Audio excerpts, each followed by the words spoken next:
everyone! Maynila Tunasan. Sa lugar na ito, iniipon, sinasala at nililinis ang ating pong tubig na dumadaloy sa ating mga tahanan. Mahalaga po ito para may sapat po tayong malinis na tubig na magagamit sa ating komunidad.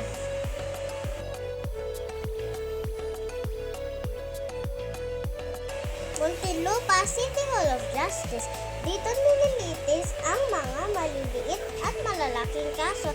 Mahalaga ito para mabigyan ng proteksyon at maipagtanggol ang mga taong walang kasalanan sa ating komunidad.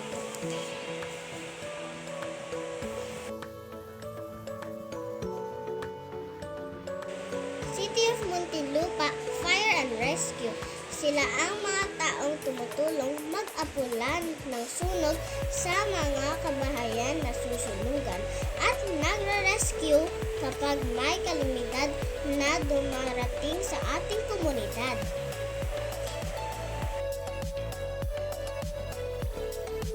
Muntinlupa City Police Station. Sila ang tumutulong upang mapanatili maging ligtas at maayos ang komunidad ng Muntinlupa at walang masasamang tao na pag-alagala sa kalsada at iba pang lugar kapag sila ay palaging andyan sa kada kanto.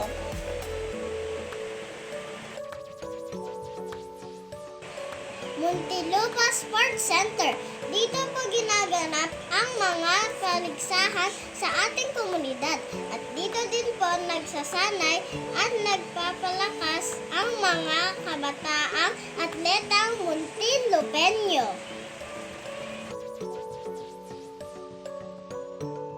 Museo ng Muntinlupa. Naglalaman po ito ng mga permanenteng galeriya ng kasaysayan, interaktibong sentrong pang-agham at isang teatro. Tinatampok dito ang kultura, sining at pinagmulan ng lungsod ng Muntinlupa.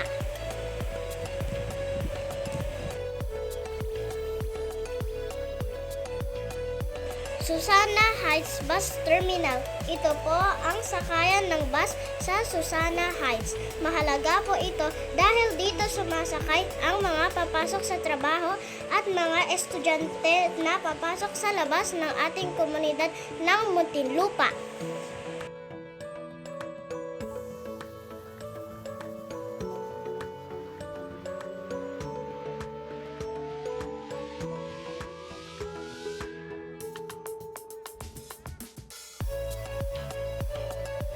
Footbridge. Dito po ang tamang tawiran ng mga tao. Mahalaga po ito para maiwasan maaksidente o mabangga ng mabibilis na mga sasakyan sa kalsada. Kaya kung ikaw ang bata na kagaya ko, dito ka na din tatawid sa susunod na makikita mo ito, ha?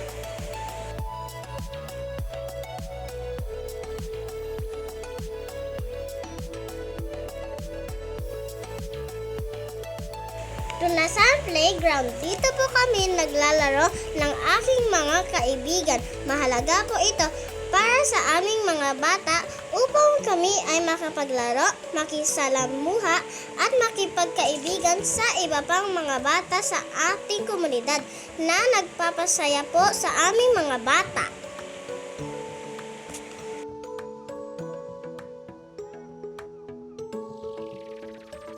Muntinlupa City Skate Park. Mahalaga po itong panglibangan sa mga kabataang mahilig po sa skateboard. Ito po ang ligtas na lugar na para po sa kanila at iwas aksidente sa mga taong nanonood sa kanila habang sila ay nag-e-ensayo.